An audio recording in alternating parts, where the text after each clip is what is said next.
Samajwadi party प्रमुख अखिलेश यादव ने कहा, शंकराचार्य कई दिनों तक धरने पर बैठे रहे। उस समय सर्दी चरम पर थी।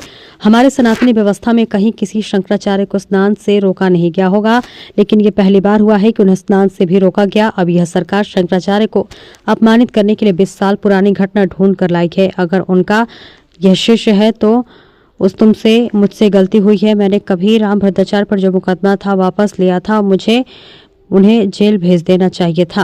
विचारों को लेकर झगड़े हो जाते हैं, लेकिन आप इस स्तर तक चले जाएंगे कि आप ऐसे आरोप पर लगवाएंगे। इसलिए मैं कह रहा हूं कि अब सरकार अब बचने वाली नहीं है। उसी समय उन्हें जाना चाहिए था संगम किनारे।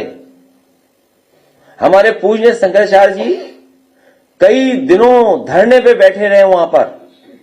उस समय सर्दी पीक पे थी। अब तक की जो हमारी पूरा इतिहास जो है, पौराणिक व्यवस्था है, सनातनी व्यवस्था में कहीं किसी शंकराचार्य को गंगा स्नान से रोका नहीं गया होगा।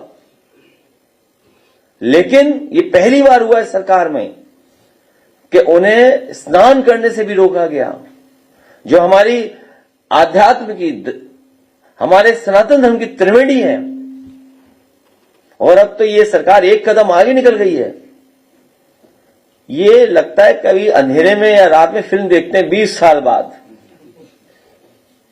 हर बात इनको 20 साल बाद पता लगती है।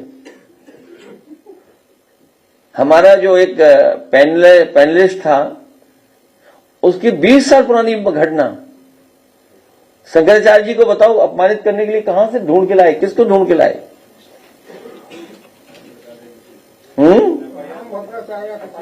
हाँ, हालांकि आदरणीय, पूजनीय, सम्मानित आदरणीय राम भद्राचार्य जी के बारे में बोलना नहीं चाहिए कुछ भी।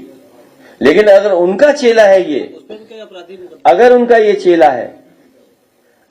ये चेला है तो मुझसे गलती हुई है। हमने कभी आदरणीय पूजनीय राम भद्राचार्य जी पर 420 का मुकदमा था, वो वापस लिया था। मुझे उन्हें जेल भेज देना चाहिए था। और ये बात गलत हो तो बताइए आप, किसी से पूछ लीजिए आप। हमारे बगल में बैठे भाई साहब।